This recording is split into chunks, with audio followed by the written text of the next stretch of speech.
Assalamualaikum warahmatullahi wabarakatuh. Perkenalkan, nama saya Tiara Setia Nuraini. Di sini saya mewakili kelompok 2 Project Al-Maun. Alasan kami memilih Majelis Taklim Tarbiyatus Sibyan Gadingan karena di sana kami melihat anak-anak yang membutuhkan bantuan dari kami dan program yang kami laksanakan sesuai dengan apa yang dibutuhkan oleh anak-anak tersebut. Kedatangan kami di sana disambut dengan hangat sehingga kami merasa dihargai. Maka dari itu kami memilih tempat Majelis Taklim Tarbiyatus Sibyan Gadingan. Sekian yang bisa saya sampaikan. Wassalamualaikum warahmatullahi wabarakatuh. Waalaikumsalam warahmatullahi Ibu, Bapak, mohon izin saya dan teman-teman saya akan mewawancari Bapak dan Ibu terkait proyek Al-Maun yang kita laksanakan. Kami akan memberikan beberapa pertanyaan terkait dengan proyek ini. Ya, pertanyaan yang pertama, alasan kenapa Bapak mau mendirikan dan mengajar anak-anak di TPA ini? Ya, untuk melanggengkan Islam. Dan sekarang itu ajaran-ajaran Islam kan banyak yang istilahnya apa ya, kurang secara keseluruhan. Jadi kita mengenalkan kepada wali murid, wali santri, masyarakat mengenai ajaran-ajaran secara dasar, tidak langsung ke ajaran-ajaran yang modern yang seperti yang sekarang banyak terjadi dialami, sehingga banyak terjadi suatu perselisihan. Nah itu karena tidak menguasai secara dasarnya, terutama dari Lanjut ke pertanyaan kedua ya Pak. Kenapa memilih rumah Bapak sebagai tempat TPA? Kenapa tidak di masjid atau di mana? Sedangkan jarak masjid dan rumah nggak begitu jauh. ya. Satu, karena kalau di masjid itu nomor satu yang kita khawatirkan kalau kita dalam sebuah pendidikan anak-anak itu adalah satu, mengganggu ibadah. Pada saat ada orang yang beribadah, anak-anak itu main-main, atau anak itu buruan, atau anak itu kenakalan-kenakalan anak itu yang sifatnya nanti kan malah membuat kenyamanan jamaah kurang. Nomor dua, secara hukum untuk terutama untuk remaja putri. Remaja putri itu kalau istilahnya sudah umur haid atau udah menstruasi, itu kan secara hukum di masjid tidak bisa. Jadi kalau di tempat di rumah itu ataupun di lembaga di selain masjid yang sifat itu kan bisa datang leluasa. Jadi bebas karena tidak kena hukum seperti itu. Itu alasannya. Untuk pertanyaan yang ketiga, bagaimana sistem pembelajaran secara agama yang diterapkan di TPA ini? Ya sama, dari dasarnya itu kita pengenalan. Yang kedua belajar membaca. Yang ketiga menghafal. Yang keempat mengamalkan. Membaca, menghafal, mengamalkan. Untuk pertanyaan yang keempat, berapa jumlah anak yang mengikuti di TPA ini? Kalau kelas awal ini berapa Bu? 18. Kalau kelas Hani itu ada 15. Kenapa kelasnya dibagi menjadi 2 sesi? Karena tingkatan umur sama kelasnya, kemampuan menerimanya. Kalau yang kelas awal kan masih dasar sekali, dan kalau yang kelas Hani kan sudah menguasai dasarnya dulu. Mereka kelas awal dulu. Pertanyaan kelima, kapan TPA dilaksanakan atau setiap hari apa? Kalau kelas awal itu hari Senin, Rabu, sama Jumat. Kalau kelas Hani tiap hari habis maghrib sampai Isya. Kalau gitu sekian dari saya pertanyaannya. Selanjutnya akan ditanyakan oleh Reza. Mohon izin bertanya Bapak dan Ibu. Ini pertanyaan ke-6. Apakah lingkungan sekitar ini tidak terganggu Bapak? Apakah sebelum-sebelumnya itu ada laporan dari masyarakat? Apa ada laporan dari masyarakat kayak berisiknya anak-anak ini yang mengaji itu, apakah ada Bapak? Nggak ada karena satu, posisi saya sebagai rois dari masyarakat sendiri sudah menyadari kewajiban rois apa, sehingga mereka memahami apa yang terjadi di lingkungan rois, terutama masalah bab pendidikan agama. Jadi andai kata mereka itu istilahnya mendengar anak-anak itu guruan ngaji dan sebagainya, mereka sudah memaklumi karena di sini sudah dari awalnya sudah disepakati boleh dipergunakan untuk pendidikan agama itu. Jadi sudah saling memahami. Kalau boleh tahu ini TPA ini berdiri sudah lama Pak? Tahun berapa Bu? Oh ya udah lama, Sudah lama sekali. 5 tahun, 5 tahun. 5 tahun 6 tahun. 5 tahun 6 tahun. Kalau untuk muridnya itu kira-kira dia bertambah atau malah berkurang? Bertambah Mbak. Ini aja Ini udah udah ada yang tambah lagi. lulus, sudah ada yang mereka sekarang masuk ke pondok. Alhamdulillah ya, meneruskan di sana.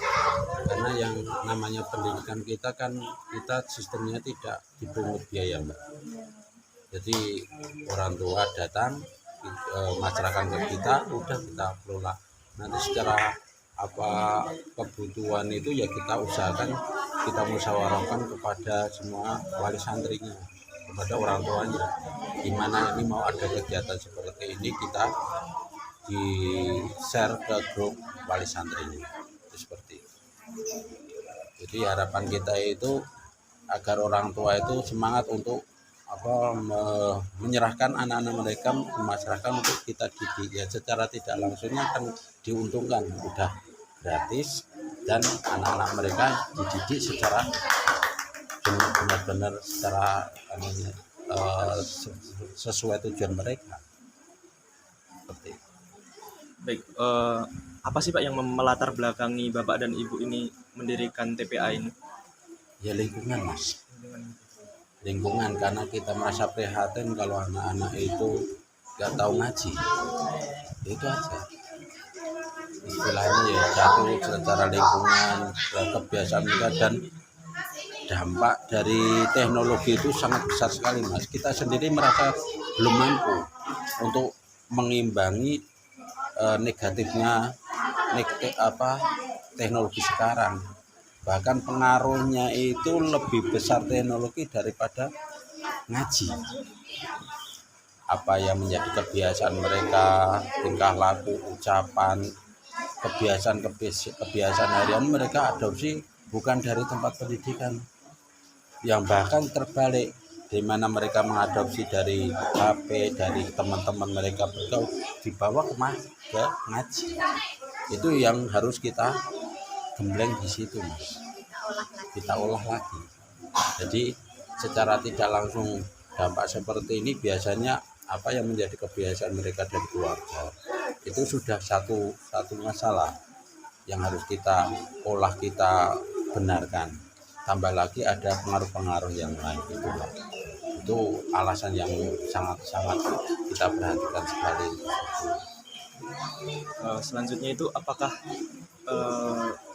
biayanya untuk di sini seperti Al-Quran, meja itu apakah dari dana pribadi apa?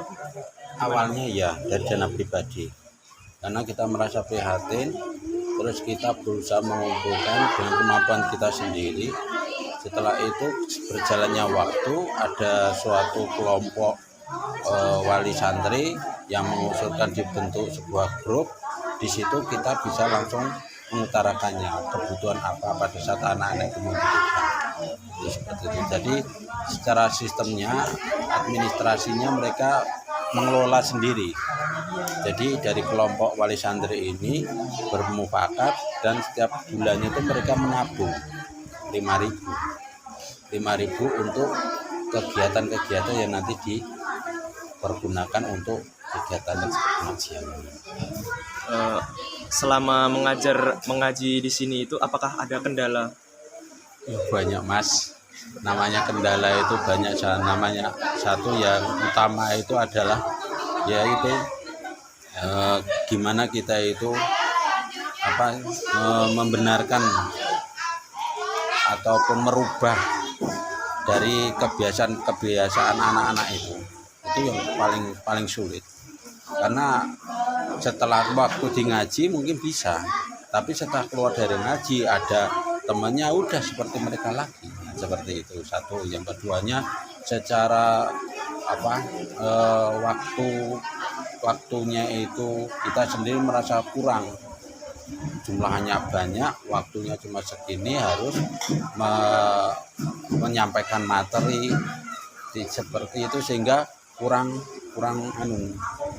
istilahnya kurang waktunya.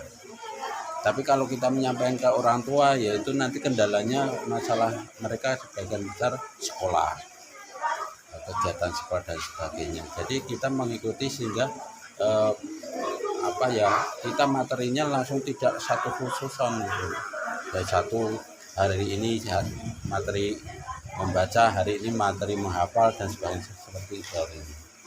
Bahkan terkadang kita rubah untuk mengejar target itu masalah, umpamanya contoh masalah persolatan itu anak-anak harus menguasai bacaannya, menghafal bacaannya dan menguasai artinya. Itu kita langsung berapa kali pertemuan itu aja terus. Caranya seperti itu. Yang penting apa yang dasar dari anak-anak itu kita tanamkan. Itu benar-benar mereka bisa.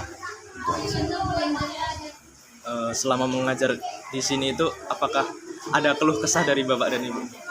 Keluh kesahnya gimana? Apa betul? Ya sama aja Mas. Ada kalanya seneng, ada kalanya ya sedih, itu biasa. Suka dukanya dalam hal seperti ini. Tapi yang menjadi pertimbangan kita itu lebih banyak senangnya, ada ketentraman di batin ya Mas. Ketentraman batin, bahwasanya kita bisa melaksanakan apa yang menjadi kewajiban kita sekemampuan kita. Baik, ini mungkin untuk pertanyaan terakhir Bapak. Hal apa sih yang membuat Bapak dan Ibu ini beralasan untuk bertahan sampai sekarang mengajar anak-anak ini? Ya karena keyakinan Mas, bahwasanya ini adalah amalan yang bisa membawa ke keselamatan kita ya di dunia dan di akhirat. Itu aja itu yang membuat kita bisa sampai sekarang, ini keyakinan bahwa ini kita menjalankan apa yang menjadi perintahnya Allah, yang istilahnya yang dibawa oleh Rasulullah. Jadi banyak sedikit atau ada dan tidaknya itu kita sudah berkeyakinan di situ. Itu aja. Mungkin seperti itu Bapak pertanyaan dari kami. Semoga dibalas nanti di akhirat nanti. Bapak dan Ibu semangat. Dan tetap istiqomah menjaga pendidikan keagamaan di Indonesia. Semoga murid-muridnya tambah banyak juga. Baik, terima kasih Bapak. Assalamualaikum warahmatullahi wabarakatuh.